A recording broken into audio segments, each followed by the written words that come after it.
good afternoon, all you wonderful women and passers-by. If anybody wants to stop and listen, we're here for standing for women, to let women speak. I think we're all still in a bit of shock for what happened to Kelly J, Posey Parker in Auckland, New Zealand. My legs feel like jelly just thinking about it. We were just so frightened for her. Thank God she's on her way home. But she isn't lost. She hasn't lost. And we will win. Yay, because we will. All we've got to do is, if we look back at history, we can see where we're going. And this is completely parallel, 100% parallel with the suffragette movement. You know, they started with the trying to be nice, trying to lobby government, writing letters, meeting with ministers. It didn't work. So they had to start getting physical. And although we, you know, we're not endorsing violence or firebombing letterboxes, it's about feet on the ground, gathering, speaking, standing together with women we probably don't agree with on an awful lot of things, you know. But just to say on this, we are absolutely together. I thought I'd be sounding a lot more angry, but I won't be defeated. We won't be defeated. Just a bit shocked and upset. And there are women meeting without Kelly J in Hyde Park today. I just hope that they're safe. And that's... Thank you. Who's going? Come on. Come on, sorry, manhandling you around you. Right. Ready? Go. Hello, everyone. So I just wanted to start off by saying, what a shock, wasn't it, yesterday? You know, after the fantastic time in Glasgow that we all had, and you know, the horror of pictures in New Zealand, it didn't surprise me to find out that New Zealand's got one of the worst domestic violence records in the OECD, and it absolutely showed yesterday. I haven't really prepared anything that I wanted to say, but I was on a Twitter space yesterday. I don't know if anyone else was on one. There were quite a few running yesterday, and the one in the morning, and they started to sort of, there was quite a few speakers talking about this is a man versus woman thing, and it absolutely isn't. It's much more nuanced than that, because you know, you've only got to look at there are too many women who are ready to portray their sex, who number one being Nicola Sturgeon who are ready to portray their sex and join in with this gender nonsense. And we need everyone. We need women and we need men to join us and stand with us to defeat it. We need numbers to defeat it. I noticed that Keir Starmer has started to backtrack on his trans promises. You know, typical lily-livered politician. But my final message to all these politicians is, no more words, no more nice words. You know, in the words of Emmeline Pankhurst, it's time for deeds, not words. Yay. Amend the Equality Act. Amend the Equality Act to make clear it refers to biological sex, and repeal the GRA. Yay. Now.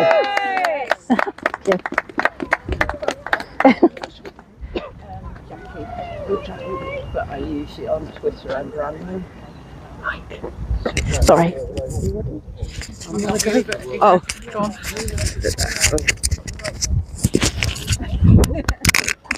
Sorry. It's okay. There we go. Thanking you. Hello, I've got nothing prepared either. I'm just so shocked and so bloody angry. I'd just like to say, women don't have a penis! Men don't have a vagina! And non-binary is fucking nonsense! There you go, I've got that off my chest. Right, you all have to come out. It's no more be nice. You saw what happened to Kelly J. She nearly died while we watched. And that is so disgusting for saying what I just said. You've got to do it. It's no good saying, oh, there's no exceptions anymore. I used to be a bit kind and think, oh, okay, I feel a bit sorry for them. No more, not again. I've got 2 daughters. They deserve single sex space, and that's all we're bloody well asking for, is that women have a bit of privacy.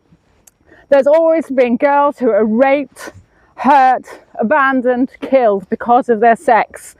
Men cannot be trusted. And yeah, I know, not all men, we all know that, but there's an awful lot of men who will hurt us, and we saw that in New Zealand. And for the women that are standing with these men, what are you on, girls? What are you on? They will do you next. You look at us and think, oh yeah, older women, I'll never be old, I'll always be attractive. No, love, you won't. You won't, and it doesn't stop. The sexism carries on. I work in a male-dominated industry, and they know what a woman is, and I still get customers who ring up and they don't want to speak to me because I'm female, even though I know a lot more than they do. Anyway, I'm a bit angry. I'll come back and make another speech because there's a lot of women here, thank you, and they want to speak much better than I can. Thank you. Oh, I'm so pissed off. Sorry, Okay. new job. Oh, right. Unsure where to go from here. And they were cited as being a wonderful example of what legalisation of prostitution does, as opposed to the Nordic model. And I'm not sold, I'm not convinced, because of the main factor I'm not convinced of is the fact that there's still mainly women and girls being sex trafficked to New Zealand to fill their legal brothels, etc. So if people are still being trafficked for sex, then it's not a good model, and they should inspect other places. But so I think there've been I can't remember the figures, but there've been loads of murders in New Zealand. Even after they've legalised prostitution, there's still loads of women are murdered. And as someone earlier said, the domestic violence rates is appalling. So what the world got to see, thank you, New Zealand, is how misogynistic at heart you are. Grow up. Yay. Oh, how much did we miss?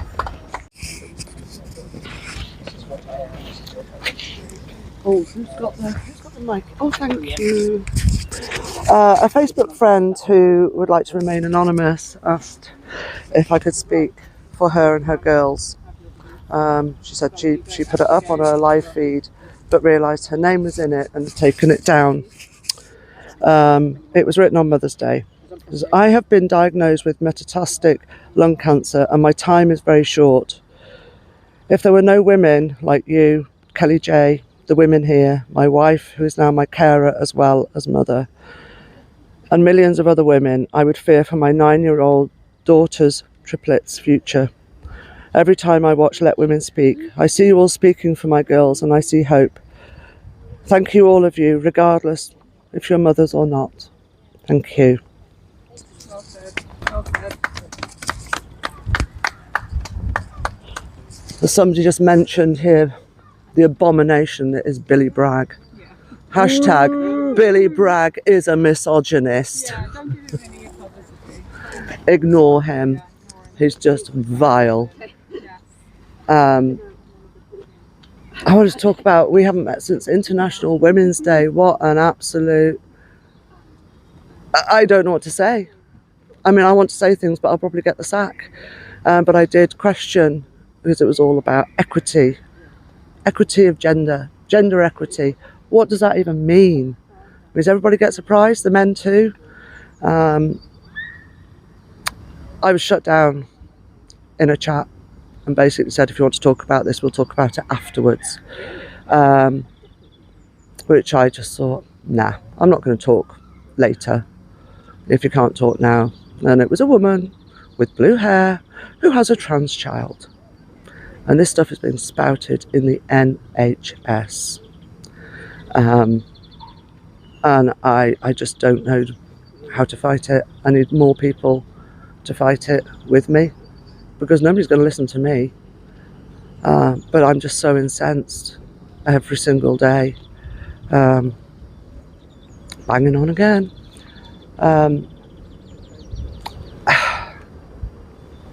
Just got to keep pushing. Pulling, keep going. My energy is pretty low now, but flipping heck, by God, we will fight this. Now I am just rambling. Would anybody else like to speak?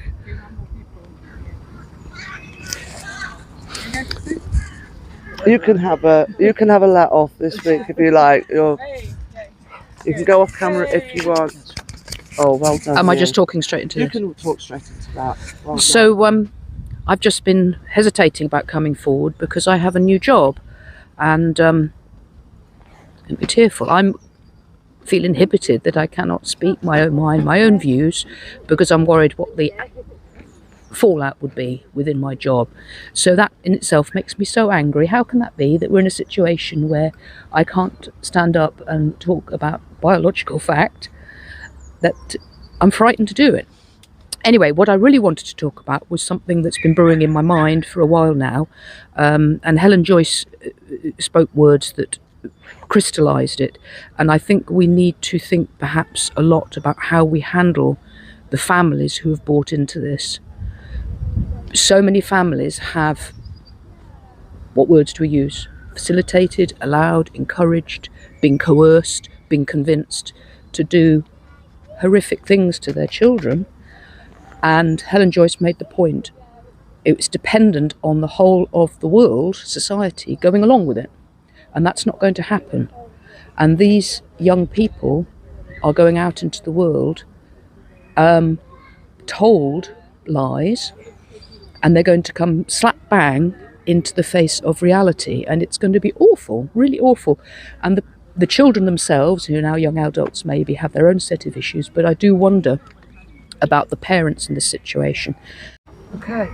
I hope you got the last speaker, because she spoke very, very eloquently. You got it all, did you? And following on from that, it's about the girls that go down this thing thinking they can be a boy. Now, they've done studies now. Helen Joyce is obviously better. Go to read Time to Think, Hannah Barnes. But this isn't the answer. You don't become men. You can cut your breasts off and you get these vile scars across your chest. And you'll end up with hysterectomy at the age of 24. And you just might have onset dementia by the time you're 28. But you could be dead by the time you're 35, girls. What are you thinking of?